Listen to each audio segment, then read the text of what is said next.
ziara yetu ya Dubai inawahusu pia wanafunzi wa darasa la 4 na la 7.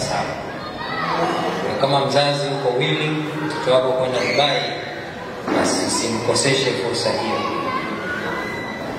Hiyo gharama pale zilisemwa ni shilingi milioni 4.5, lakini awali inatakiwa tufanye maandalizi ya passport ambayo gharama yake ina kosti 150,000, 20,000 kwa ajili ya form, 130,000 kwa ajili ya passport yenyewe. Kwa hiyo wazazi, ni fursa, ichangamkie. Tutoe taarifa mapema kabla ya mwisho wa mwezi wa 4 ili basi na mipango mingine iweze kufanyika, kwa sababu tiketi inabidi zikatwe mapema ili watoto waweze kusafiri mwezi Julai. Kwa hiyo ni hilo. Dubai kwa sababu tumesema ni lifetime opportunity, ndio inatokea mara moja, inaweza isitokee tena. Kwenda mbele ni kitu kingine. Tuko pamoja.